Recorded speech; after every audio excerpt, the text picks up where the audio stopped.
दोस्तों welcome to बनी stalkers. देखिएगा इस वीडियो के अंदर हम लोग बात करने वाले हैं तीन कंपनीज के बारे में। सबसे पहले हम लोग बात करेंगे आईआरसीटीसी के बारे में, बाद में हम लोग बात करेंगे एक कंपनी के अंदर 1:10 रेशियो के अंदर आपको बोनस का हमें बेनिफिट देखने को मिलने वाला है, और उसके बाद हम लोग बात करने वाले हैं टीसीएस के बारे में, जहां तीनों कंपनी के अंदर important updates as well as हमें इंपॉर्टेंट न्यूज़ निकल के आ रही। तो एक एक कंपनी के बारे में मैं आपके साथ शेयर करना चाहूँगा। व्यूअर्स को रिक्वेस्ट करना चाहूँगा, अगर आपके पोर्टफोलियो के अंदर आईआरसीटीसी है या फिर अगर आपके पोर्टफोलियो के अंदर टीसीएस है, तो आपके लिए जो वीडियो है बहुत ज़्यादा इंपॉर्टेंट हमें देखने को मिल रहा है। तो सबसे पहले अगर आप देखोगे तो हम लोग बात करने वाले हैं आईआरसीटीसी के बारे में। बेसिकली आईआरसीटीसी की अगर बात की जाए तो एक कंपनी एक मोनोपोली बिजनेस हमें प्ले करती हुई देखने को मिल रही है, डेफ्री कैटेगरी से बिलोंग करती है, और फंडामेंटली कंपनी बहुत ज़्यादा स्ट्रॉन्ग निकल के आ रही। एक पीएसयू स्टॉक एक गवर्नमेंट ओन कंपनी है। ऊपर से अगर आप देखोगे हर एक पैरामीटर के अंदर बहुत शानदार तरीके से जंप हमें देखने को मिल रहे हैं। आज के दिन 2% की तेजी हमें देखने को मिला, और 706 रुपये के आसपास आज के दिन क्लोजिंग हमें देखने को मिल चुकी है। तो आईआरसीटीसी की अगर बात करें तो बहुत शानदार तरीके से न्यूज़ निकल के आई है, तो वो भी मैं आपके साथ शेयर करना चाहूँगा। लेकिन उससे पहले अगर आप देखोगे तो मैक्सिमम के अंदर इनका पीक पॉइंट के हिसाब से अगर आप करंट प्राइस अगर आप देखोगे तो 35% के डिस्काउंट प्राइस के ऊपर आईआरसीटीसी करंटली हमें अवेलेबल आपको देखने को मिल रहा है। एक आपको डिस्काउंट प्राइस के ऊपर अवेलेबल हमें देखने को मिल रहा है। तो एक न्यूज़ की इस बेस के ऊपर निकल के तो स्लाइटली मैं आपके साथ एक हिंट देना चाहूँगा। बेसिकली आपने दोस्तों यूपीआई सुना होगा कि यूपीआई थ्रू बहुत ज़्यादा लोग ईजिली हमें पे करते हुए देखने को मिल रही, पेमेंट हमें शेयर करते हुए देखने को मिल रही, सेंड करते हुए देखने को मिल रही, और यूपीआई के अंदर भी एक बहुत ज़्यादा एक स्कोप हमें देखने को मिल रही आने वाले फ्यूचर में। तो उसी रिगार्डिंग एक शानदार तरीके से न्यूज़ हमें देखने को मिल रही।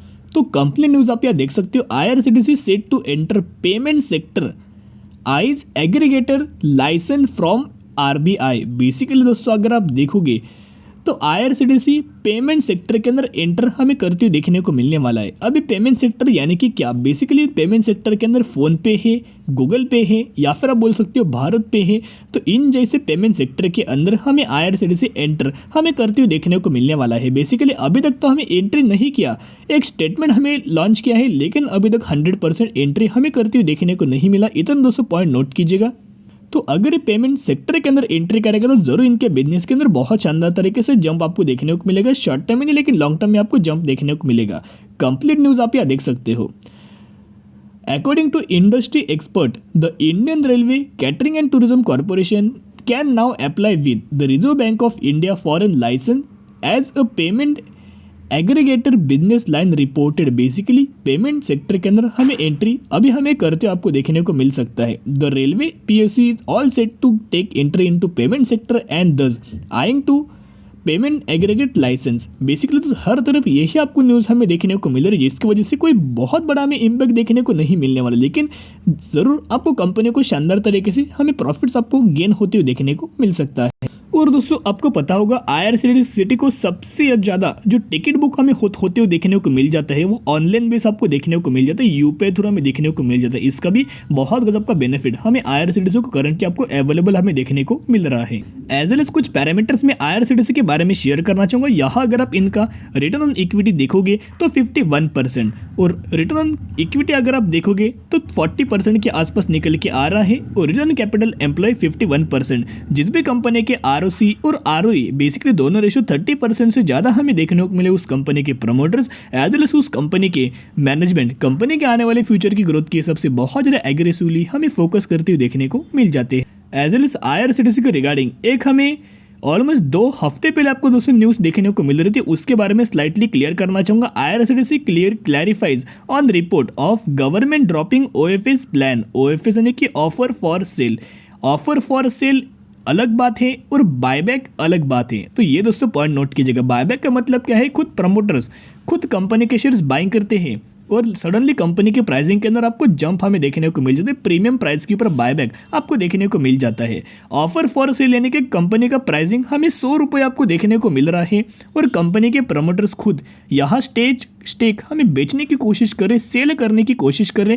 तो जब भी सेलिंग होगा तो बहुत ज़्यादा डिस्काउंट प्राइस के ऊपर देखने को मिलेगा। 80 रुपीज़ पर हमें ओएफएस देखने को मिलेगा। तो आपको पता चल चुका है कि ओएफएस का मतलब क्या है और अभी बायबैक का मतलब क्या है। लेकिन ये जो हमें ओएफएस का जो प्लान था वो करंटली गिरावट के जो माहौल हमें देखने को मिल रहा था, जो मार्केट के सेंटिमेंट्स आपको देखने को मिल रहे हैं, जिसकी वजह से हमें गवर्नमेंट ने प्लान ड्रॉप करते हुए देखने को मिल रहा है।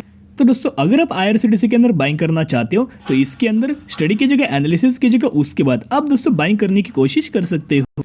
तो दोस्तों अभी हम लोग बात करने वाले हैं एक कंपनी के बारे में जहां जिसके अंदर 1:10 रेशियो के अंदर बोनस का आपको बेनिफिट देखने को मिलने वाला है। यानी कि अगर आपके पास इस कंपनी के 10 शेयर होंगे तो 10 के बदले एक एज आपको बोनस शेयर दिया जाएगा और यही एग्जीक्यूशन के बाद हो जाएंगे 11 शेयर। वैसे ही अगर आपके पास इस कंपनी के 20 शेयर होंगे तो 20 के बदले 2 एज आपको बोनस शेयर दिया जाएगा और यही एग्जीक्यूशन के बाद हो जाएंगे 22 शेयर। तो इसी रेशियो के अंदर इसी कंपनी के अंदर बोनस का आपको दोस्तों बेनिफिट देखने को मिलने वाला है, जिसकी एक डेट अगर आप देखोगे 7 अक्टूबर 2022 इसकी हुई एक डेट। तो जो भी लोग इस कंपनी के अंदर 6 अक्टूबर या फिर इससे पहले अगर आप बाइंग करेंगे तो ही आप एलिजिबल हो जाएंगे और तो ही आपको 1:10 रेशियो के अंदर बोनस का आपको दोस्तों बेनिफिट देखने को मिल जाएगा। तो बेसिकली हम लोग कौन सी कंपनी के बारे में बात करें जिसका प्राइसिंग 135 रुपीज़ आपको देखने को मिल रहा है। इनका अगर आप मार्केट कैप देखोगे तो 400 करोड़ का मार्केट कैप। बेसिकली ये कंपनी एक माइक्रो कैप कैटेगरी से हमें बिलोंग करती हुई देखने को मिल रही है। आज के दिन इस कंपनी के अंदर 4% की हमें तेजी एज वेल एज हमें जंप आपको देखने को मिल चुका है। और हम लोग बात करें रुचिरा पेपर्स लिमिटेड के बारे में, इसी कंपनी के अंदर बोनस का बेनिफिट आपको देखने को मिलने वाला है। तो बेसिकली इनका अगर आप मैक्सिमम को दोस्तों चार्ट पैटर्न देखोगे तो एक रिस्की कैटेगरी से चार्ट हमें बिलोंग करता है, एक वॉलेटाइल हमें चार्ट पैटर्न आपको देखने को मिल रहा है। रुचिरा पेपर्स की अगर बात करें कंपनी कौन से सेक्टर से बिलोंग करती है, पेपर सेक्टर से ये कंपनी हमें बिलोंग करती हुई देखने को मिल रही है, बिजनेस करती हुई देखने को मिल रही है, जहाँ कुछ महीनों से पेपर इंडस्ट्रीज के अंदर पेपर सेक्टर के अंदर शानदार तरीके से जंप हमें देखने को मिल रहा है, जिसकी वजह से कितने भी छोटी कंपनी उसको हमें बेनिफिट आपको देखने को मिल जाता है।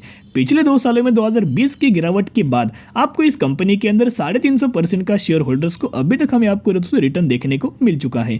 तो अगर आप रुचिरा पेपर्स के अंदर बाइंग करना चाहते हो तो इसके बारे में भी स्टडी कीजिएगा, एनालिसिस कीजिएगा, उसके बाद आप बाइंग करने की कोशिश कर सकते हो। तो बेसिकली हम लोग अभी बात करने वाले हैं TCS के बारे में। TCS की अगर बात की जाए तो आज के दिन हर एक कंपनी के अंदर पॉजिटिव हमें मूवमेंट्स देखने को मिले, जिस तरह से हर एक इंडाइसेस के अंदर शानदार तरीके से तेजी हमें देखने को मिल रही थी, वैसे TCS के अंदर भी हमें पॉजिटिवली क्लोजिंग हमें देखने को मिल चुकी है। 3033 रुपीज़ के आसपास हमें TCS के अंदर क्लोजिंग आपको देखने को मिला।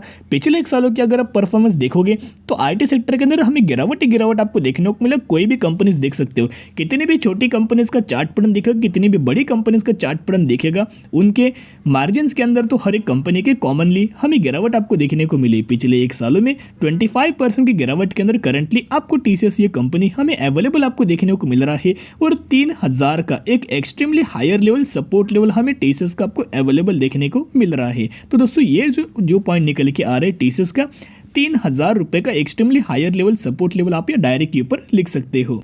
तो अभी हम आ चुके हैं बेसिकली NSE के ऑफिशियल वेबसाइट के ऊपर। यहाँ मैं आपके साथ TCS के बारे में शेयर करना चाहूँगा। यहाँ पॉइंट नोट कीजिएगा, हम लोग बात करें TCS के बारे में और NSE के वेबसाइट के ऊपर अभी हम आ चुके हैं। तो इंपॉर्टेंट डेटा मैं आपके साथ शेयर करना चाहूँगा। अभी आपको पता होगा अगले महीने से हर एक कंपनी का Q2 का रिजल्ट आपको देखने को मिलेगा, लेकिन सबसे पहले IT सेक्टर का आपको रिजल्ट देखने को मिलेगा। इन्फोसिस ने उनकी Q2 रिजल्ट के डेट हमें अनाउंसमेंट करते हुए देखने को मिला। तो डेट क्या है, 13 अक्टूबर हमें इन्फोसिस के Q2 रिजल्ट की हमें डेट निकल के आ रही, तो जिसके चलते हमें TCS की और विप्रो की इसके आसपास आपको Q2 रिजल्ट की डेट आपको देखने को मिल जाएगी। लेकिन दोस्तों चौंकाने वाली बात यह है कि आपको TCS के अंदर इस समय या फिर आप बोल सकते हो कि इस क्वार्टर के अंदर हमें डिविडेंड का भी आपको बेनिफिट देखने को मिल सकता है। हर एक क्वार्टर के अंदर कंपनी के अंदर डिविडेंड का आपको बेनिफिट देखने को मिल जाता है। बेसिकली 8 अक्टूबर की अगर बात की जाए तो पिछले साल 2021 में हमें डिविडेंड का बेनिफिट देखने को मिला। जैन 2022 के अंदर डिविडेंड, अप्रैल 2022 के अंदर डिविडेंड, जुलाई 2022 के अंदर डिविडेंड, यानी कि Q2 रिजल्ट्स के साथ साथ इस क्वार्टर के अंदर आपको डिविडेंड का भी हमें बेनिफिट दोस्तों आपको देखने को मिल सकता है। एज वेल एज हर एक IT सेक्टर की कंपनी उनके मार्जिन्स के ऊपर हमें प्रेशर जो देखने को मिल रहा था उसके ऊपर भी हमें काम करते हुए देखने को मिल रहे हैं। अभी मैं आपके साथ म्यूचुअल फंड्स की बाइंग दोस्तों डेटा मैं आपके साथ शेयर करना चाहूँगा, जिसके चलते आपके अंदर शानदार तरीके से कॉन्फिडेंस हमें जनरेट आपको देखने को मिल जाएगा। सबसे पहले अगर आप देखोगे तो SBI का निफ्टी 50 ETF फंड जिन्होंने 1,43,000 करोड़ की बाइंग हमें TCS के अंदर अगस्त 2022 के अंदर करते हुए देखने को मिला। फिर SBI का एक फंड जिन्होंने 77,000 करोड़ की बाइंग हमें TCS के अंदर करते हुए देखने को मिला। फिर एक्सिस का जो ब्लू चिप फंड जिन्होंने 37,000 करोड़ की बाइंग हमें TCS के अंदर करते हुए देखने को मिला। फिर UTI का एक निफ्टी 50 एक्सचेंज जो हमें फंड जिन्होंने 33,000 करोड़ की बाइंग हमें टीसीएस के अंदर आपको अगस्त 2022 के अंदर हमें करती हुई देखने को मिल रही है। और टीसीएस की अगर बात की जाए, विप्रो की अगर बात की जाए या फिर इन्फोसिस की अगर बात की जाए, टेम्पररी बेसिस के ऊपर, शॉर्ट टर्म बेसिस के ऊपर पैनिक लेवल के कारण आपको गिरावट देखने को मिल रही है। ये कोई लंबे समय की गिरावट हमें देखने को नहीं मिल रही, ये दोस्तों पॉइंट नोट कीजिएगा। जब मार्केट के अंदर तेजी एज वेल एज जब अगर आप देखोगे, जब पूरे ग्लोबल बेसिस के ऊपर जो हमें प्रेशर जो आपको आईटी सेक्टर के अंदर देखने को मिल रहा है, उसकी तरफ से जब हमें रिलीफ देखने को मिलेगा, सडन आपको आईटी सेक्टर के अंदर बहुत शानदार तरीके से तेजी एज वेल एज आपको रिकवरी देखने को मिलेगी। पिछला परफॉर्मेंस अगर आप देखोगे 2400% का शेयर होल्डर्स को अभी तक हमें टीसीएस के अंदर आपको रिटर्न देखने को मिल चुका है। कंसिस्टेंटली ग्रोथ हमें टीसीएस के अंदर अवेलेबल आपको देखने को मिल रही है। पिछले 10 सालों में एक बहुत शानदार तरीका परफॉर्मेंस हमें टीसीएस की तरफ से देखने को मिल चुका है। तो पैनिक मत होना, अच्छी कंपनी है, बाय ऑन स्ट्रेटेजी अप्लाई करके लंबे समय के लिए आप होल्ड करके चल सकते हो। तो आज के लिए इतने वीडियो पसंद है, जरूर वीडियो को लाइक शेयर और सब्सक्राइब कर सकते हो। फिर मिलेंगे, बाय।